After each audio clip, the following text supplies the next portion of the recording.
Selamat pagi, selamat siang, selamat sore, atau selamat malam buat para peserta pelatihan Kuasa Hukum Pengadilan Pajak dan Brevet Pajak AB.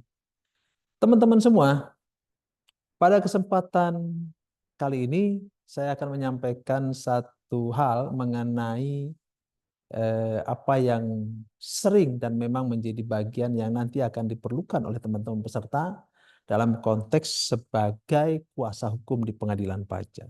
Apa itu? Adalah mengenai upaya penyelesaian sengketa pajak, baik formal maupun material, yang akan menjadi bahasan kita kali ini. Nah, teman-teman semua, eh, apa yang mau saya sampaikan adalah terkait dengan masalah terminologi. Nanti kita akan bahas kasus, kemudian penyebab sengketa, lalu lembaga-lembaga penyelesaian sengketa itu apa saja. Di situ ada sering disebutkan keberatan, banding, gugatan, peninjauan kembali, bahkan ada istilah pengurangan dan pembatalan ketetapan pajak. Nah, teman-teman para peserta, yang pertama perlu dipahami adalah sengketa pajak. Apa sih sengketa pajak itu? Sengketa pajak itu sebenarnya hanya dua kalau kita membaca terminologi yang diatur di dalam Undang-Undang Pengadilan Pajak. Apa itu? Pertama, yang bersifat materi sehingga diajukan banding. Tapi yang kedua bersifat non-materi, non-material tapi lebih ke arah formal. Apa itu? Disebut dengan gugatan. Jadi disebut sengketa karena ada hal yang diajukan banding dan diajukan gugatan. Kemana? Ke pengadilan pajak. Ya. Nah, yang kita bicara masalah penyelesaian sengketa pajak yang diselesaikannya di pengadilan pajak. Ya. Pada kesempatan sebelumnya saya sampaikan mengenai pidana pajak, sengketa itu pidana, sengketa pidana. Kalau sekarang ini sengketanya sengketa administrasi. Makanya sengketa administrasi itu diselesaikannya di pengadilan pajak, bukan di pengadilan negeri. Itu ya, itu harus bedakan supaya lebih jelas. Apa yang ada di pengadilan pajak? Dua hal. Mengenai banding dan mengenai gugatan. Itu yang ada terminologi di dalam Undang-Undang Pengadilan Pajak. Namun kalau saya memperluas persoalan sengketa, sengketa itu sebenarnya tidak hanya bersifat materi, ya, tidak bersifat materi maksudnya yuridis. Baik itu yang bersifat banding, yang diajukan banding berupa material atau formal, itu juga sifatnya yuridis kan. Tetapi ada yang bersifat administratif sebenarnya sengketa. Artinya sengketa administratif itu masih di dalam lingkup lingkup Direktorat Jenderal Pajak, belum di lingkup pengadilan. Ya. Nah, ada lagi sengketa yang lebih luas lagi, itu lebih ke arah konsep filosofis. Artinya lebih ke arah sisi keadilan, konsep norma, norma undang-undang. Nah, di mana ruang untuk mendapatkan penyelesaian sengketa itu yang bersifat filosofis, konseptual, konstitusional, itu ada di Mahkamah Konstitusi. Jadi ada putusan Mahkamah Konstitusi. Jadi ada keputusan yang bersifat administrasi itu juga sengketa yang diselesaikan di internal Direktorat Jenderal Pajak.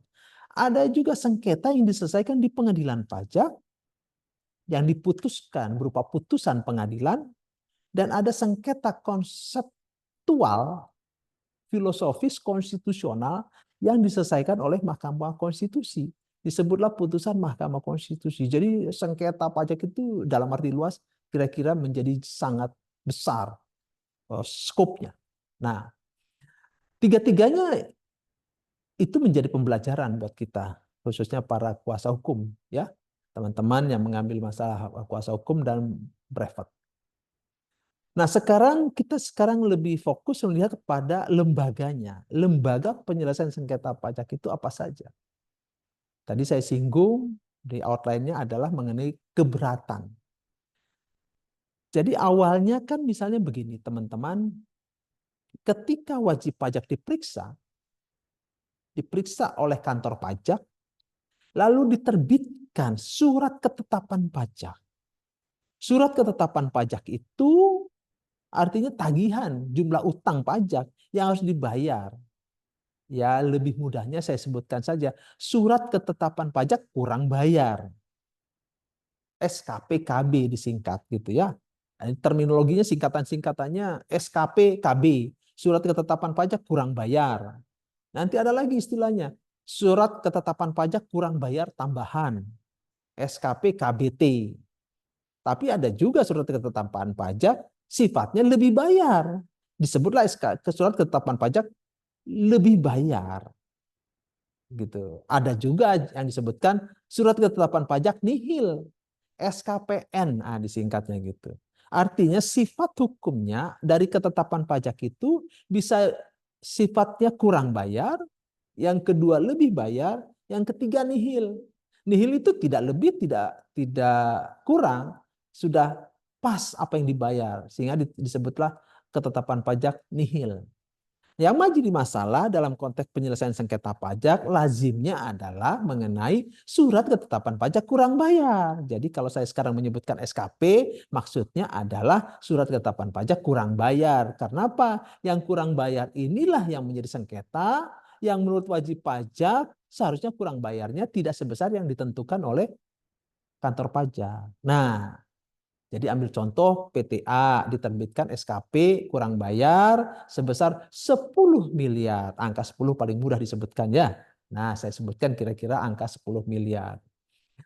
Lalu wajib pajak merasa keberatan nih. Lembaga penyelesaiannya dalam undang-undang disebutkanlah di dalam pasal 25 namanya keberatan. Keberatan itu nama lembaga penyelesaiannya. Tempatnya di mana yang bisa menyelesaikan itu? Masih di internal orang pajak. Masih di internal Direktorat Jenderal Pajak. Ya, keberatannya adalah di Direktorat Jenderal Pajak itu sendiri.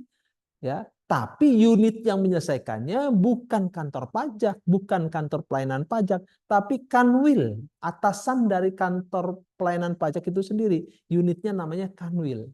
Jadi unit di atasnya itu Kanwil, kalau struktur organisasi pajak ya, kantor pajak, Kanwil pajak, kantor pusat pajak. Nah, Kanwil inilah unitnya akan menyelesaikan penyelesaian mengenai lembaga keberatannya. Ada di Kanwil. Waktu diperiksanya diterbitkan ketetapan pajak SKP tadi oleh kantor pajak atau kantor pelayanan pajak. Nah, dari kantor pelayanan pajak inilah nanti keberatan. Nah, nanti diajukannya bisa melalui kantor pelayanan pajak, yang ditujukannya ke Kanwil melalui kantor pelayanan pajak. Nanti diproses ini di Kanwil. Ya, kita bicara kelembagaannya. Kalau nanti materinya kita masuk dalam kasus-kasus yang akan saya jelaskan dalam materi pelatihan nanti. Keberatan ini diputus nanti.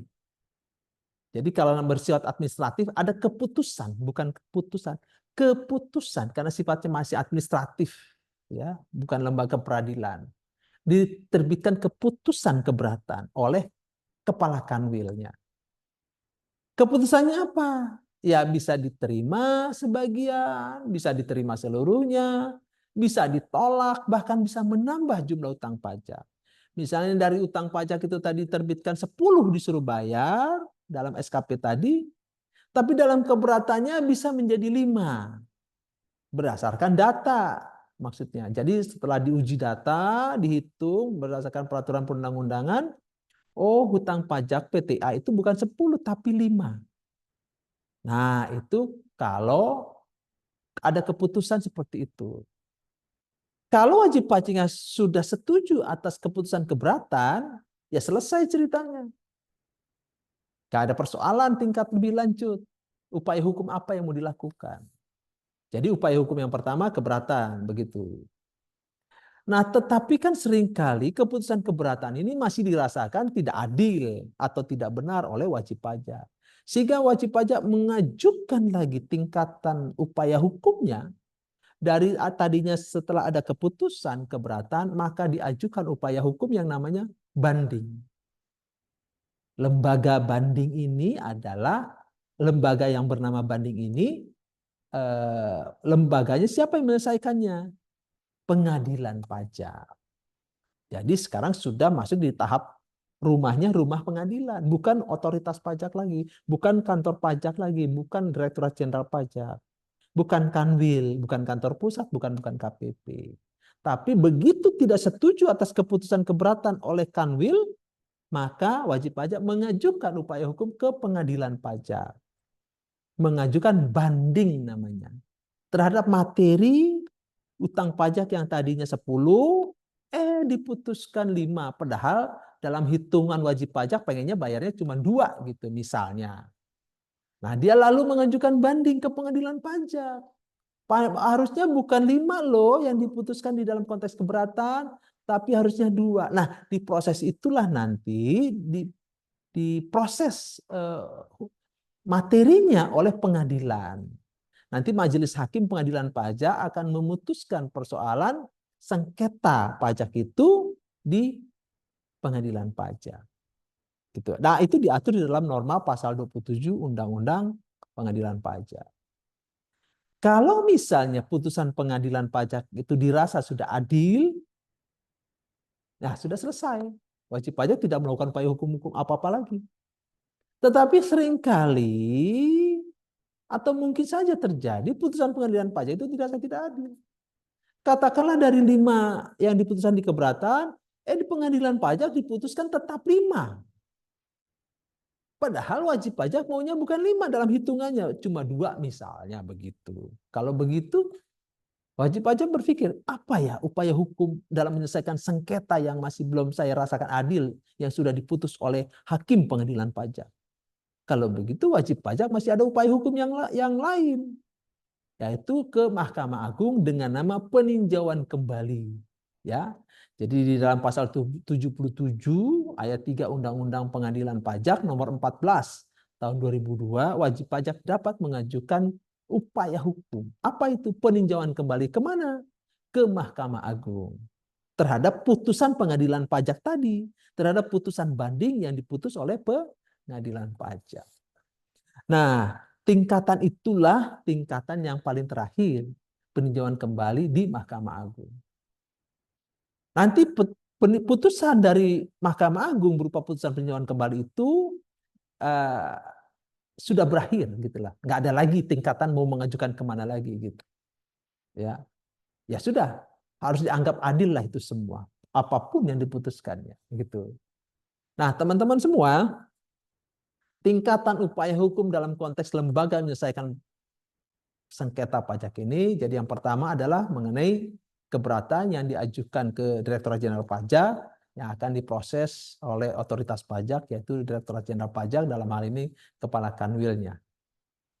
Nanti kemudian baru setelah putusan banding dapat diajukan lagi ke Mahkamah Agung. Nah, itu runtutan tingkatan upaya hukumnya. Sekarang upaya keberatan. Teman-teman semua, upaya keberatan ini kan sifatnya masih administratif ya. Ya memang jauh lebih baik sih kalau selesai di keberatan gitu ya. Nah, mungkin dalam konteks bagaimana nanti berargumentasi mengenai materinya, ini kita bisa memberikan keyakinan kalau bisa kita diselesaikan di dalam upaya keberatan itu sendiri di Kanwil, Kantor Wilayah Direktorat Jenderal Pajak. Ya, keberatan itu bisa diselesaikan jauh lebih baik kalau dilakukan di sana gitu ya. Dan itu menjadi harapan sama-sama tentunya kan. Jadi lebih fair juga sih, artinya bukan pihak pemeriksa yang melakukan tugasnya, tapi pihak lain yaitu pihak kanwilnya, atasannya. Nah, upaya keberatan itu sendiri diajukan kalau secara administrasi itu diajukan dalam waktu 3 bulan, ya. 3 bulan maksudnya sejak SKP-nya dikirim gitu ya, SKP-nya nanti dikirim ke wajib pajak, nanti diajukan dalam waktu 3 bulan, cukup panjang 3 bulan untuk menyiapkan keberatannya ya, argumentasi keberatannya.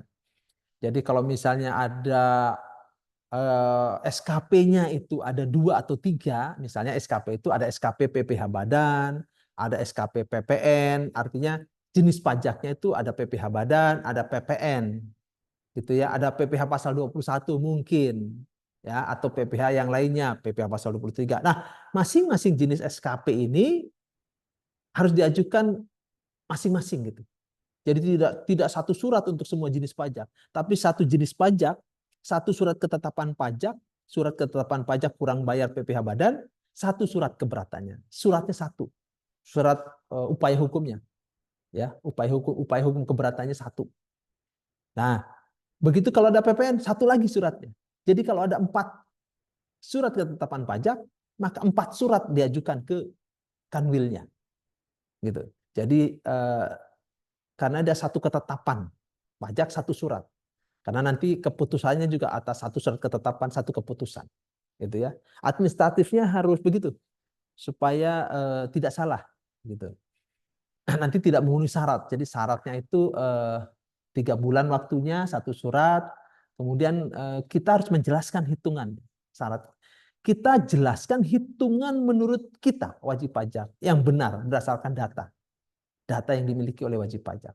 Nanti bisa dilampirkan datanya dan bisa menjelaskan dalam uraian mengenai hitungan-hitungan data itu. Gitu ya. Nah, nanti akan diterbitkan dalam waktu 12 bulan oleh Kanwil. Ya. Jadi itu batasannya 12 bulan. Kalau lewat 12 bulan tidak diputuskan, tidak terbitkan keputusan, maka pengajuan keberatan dianggap diterima. Jadi sangat strict hukum acaranya, Kanwil harus memutuskan adanya upaya keberatan yang dilakukan wajib pajak harus diputus dalam waktu 12 bulan. Ya. Nah, persoalannya sekarang kalau dia diputuskan sebelum 12 bulan tapi dikalahkan. Nah, ada aspek lain, yaitu ada denda administrasi yang ditambahkan kalau keberatannya ditolak. Itu diatur di Undang-Undang Harmonisasi Peraturan Perpajakan nomor 7 2021. Dendanya 30%. Sebelumnya kalau ditolak atau dikabulkan sebagian, dendanya 50%, sekarang menjadi 30%. Artinya ada dampak sanksi denda administrasi kalau ditolak keberatannya. Nah, ketika itu dirasa keputusan keberatan lalu diajukan banding, maka sama dengan keberatan, pengajuan bandingnya juga memenuhi syarat formal. Satu surat keputusan diajukan satu surat banding. Ya. Jadi tadi ada keputusan keberatan ada 4. Kalau SKP-nya 4, keputusan keberatannya 4, mana yang dirasa tidak adil diajukan lagi banding, satu surat keputusan keberatan diajukan satu surat banding. Waktunya lama, sama. Waktunya adalah 3 bulan untuk diajukan banding ke pengadilan pajak. Mungkin teman-teman berkata, ada sebagian masih yang melakukan upaya hukum mengenai banding atau gugatan itu ke pengadilan negeri. Atau mungkin ke pengadilan tun. Karena dianggap keputusan dari pejabat pajak adalah putusan tun. Peradilan tata usaha negara. Dulu iya, masih tidak jelas dia kompetensinya dalam mengadili satu persoalan pajak. Namun sekarang sudah sangat jelas bahwa putusan pengadilan pajak itu bukan merupakan bagian daripada putusan tun. Gitu ya. Jadi dia harus diputus oleh pengadilan pajak, bukan putusan tun. Nah, itu tambahan informasi yang ingin saya sampaikan pada teman-teman semua mengenai upaya banding. Nah, sama dengan putusan keberatan, dalam putusan banding juga bisa ditolak, dikabulkan sebagian atau dikabulkan seluruhnya atau tidak diterima. Ya. Nah, dendanya juga tetap ada yaitu 60% gitu ya kalau bandingnya ditolak atau dikabulkan sebagian. Bagaimana dengan upaya peninjauan kembali? Upaya peninjauan kembali ini adalah satu upaya hukum terakhir yang sangat menarik teman-teman semua. Ya tentunya kalau bicara hukum peninjauan kembali ini kan lebih ke arah bagaimana kita memperkuat, kalau dalam bahasanya ada judek jurisnya, bukan judek faksinya. Jadi lebih ke arah penerapan ketentuan peraturan perundang-undangannya itu sudah tepat belum? Nah, kira-kira begitu secara teorinya. Nah, itu bisa dibaca mengenai upaya hukum peninjauan kembali itu di pasal 77 Undang-Undang Pengadilan Pajak, juga di dalam di dalam pasal 89 Undang-Undang Pengadilan Pajak nomor 14 tahun 2002. Di situ ada banyak hal yang bisa dapat pengajuan kembali yang bisa kita pelajari. Mungkin ada satu pertanyaan, kalau secara praktek ya, itu pertanyaannya begini, peninjauan kembali boleh nggak sih dimajukan 2 kali? Nah teman-teman semua dalam konteks ini saya hanya ingin menyampaikan perdebatannya, itu ada SEMA. Surat edaran Mahkamah Agung nomor 2 2019. Katanya tidak boleh mengajukan PK 2 kali. Tetapi kalau kita membaca pasal 77, ada kata-kata pihak-pihak yang bersengketa dapat mengajukan peninjauan kembali. Siapa yang dimaksud pihak-pihak itu? Kalau satu pihak sudah, apakah pihak yang lain belum? Boleh nggak? Sehingga boleh dikatakan masing-masing pihak sebenarnya baru 1 kali. Nah, ini perdebatan membaca satu norma yang seringkali menjadi perdebatan. Oleh karenanya teman-teman semua, ya saya mencoba menarasikan itu dalam opini yang saya buat di koran. Nah, bisa dibaca nanti, saya coba tuliskan linknya di koran Bisnis Indonesia mengenai judulnya opini berupa norma PK dalam pajak gitu ya. Dan sampai saat ini yang saya pahami para pakar hukum pajak juga ramai membicarakan boleh tidaknya mengajukan PK 2 kali ke Mahkamah Agung. Ini bagian daripada pembelajaran kita secara konsep membaca rumusan norma pajak yang tidak juga mudah untuk dipahami. Nah, teman-teman semua, peninjauan kembali tadi sudah saya sampaikan, nanti bisa dibaca lebih jelas dalam pasal 91, karena ada 5 hal yang dapat diajukan peninjauan kembali ke Mahkamah Agung. Ada istilah kebohongan, ada istilah bukti baru, ada istilah belum diputus yang sudah diminta, satu bagian belum diputus, dan seterusnya, dan seterusnya. Dan itu nanti kita bahas juga contoh kasus yang ada di materi berikutnya di pertemuan kita dalam pelatihan ini. Teman-teman semua, satu kasus banding terakhir yang ingin saya sampaikan, mungkin 2-3 menit. Begini, sangat menarik teman-teman. Ada satu kasus, yaitu kasus mengenai banding di pengadilan pajak kaitannya dengan BUMN, yaitu apa? Perusahaan gas negara. Perusahaan gas negara itu pernah dikenakan PPN atas gas yang diambil langsung dari sumbernya. Itu perdebatannya cukup panjang. Nanti kita bisa lihat di norma undang-undang PPN pasal Undang-Undang nomor 42 tahun 2009. Jadi waktu diajukan keberatan ke Direktorat Jenderal Pajak atas objek pajak yang dikenakan PPN ini, lalu diajukan keberatan ditolak oleh Direktorat Jenderal Pajak. Keberatan loh ya. Tapi waktu diajukan banding, WP-nya menang. Nah, lalu diajukan PK, WP-nya kalah.